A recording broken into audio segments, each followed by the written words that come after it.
Another reading from Roberts. They had all gone to see a movie like Emily said. She couldn't remember what it had been, only that they had all gone out that evening. The trauma of forthcoming events erased all non-important data. Crystal's sister drove a Volkswagen Bug. The young girls always sat in the back because Sister's boyfriend sat in the passenger seat up front. The young ones in the back were giggling and playing like girls that age do. Sister and boyfriend were talking about something or other. It was a warm night and the car windows were fully open.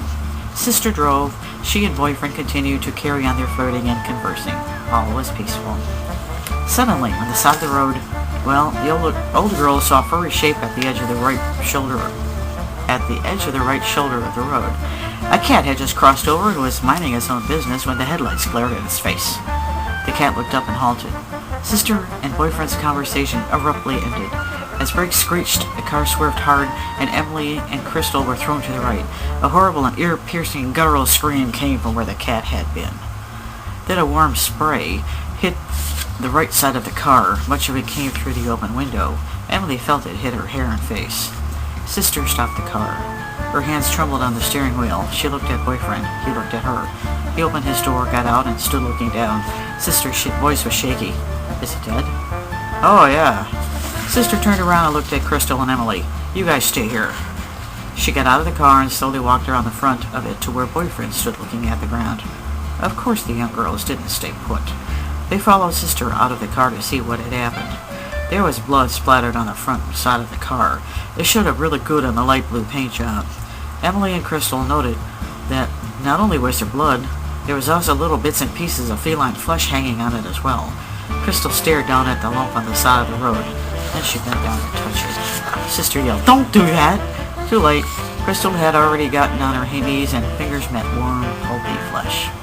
Emily was crying. Poor kitty, it exploded. Sister was still shaking. I didn't mean to hit it. It was just suddenly there in my way. I couldn't help it. Boyfriend asked quietly, "You got some towels or something?" He gestured toward the car. "We have to clean that off." Crystal was searching for signs of life in the once cat. She whimpered, "Maybe it's still alive. Maybe we can take it to a vet." Sister put a hand on Crystal's shoulder. "No, it's dead." Crystal picked up a long piece of bloody fur. "Here's his tail. Maybe we can put it back on." Sister swatted Crystal's hands. "Drop that. That's not his tail." Crystal dropped whatever it was. She got it to her feet, still staring at the mess on the ground. Boyfriend repeated, "You got any towels?" Sister opened the trunk, which on VW Bugs is in the front of the car, and pulled out some rags and an old blanket. She spoke to the girls. "You two, get back in the car." As Emily and Crystal moved in front of the headlights, Sister saw the blood and little pieces of kitty they had landed in their hair and on their clothes. Oops, wait a minute. She scrubbed at them until she was certain that their faces, hair, and clothing were splatter-free.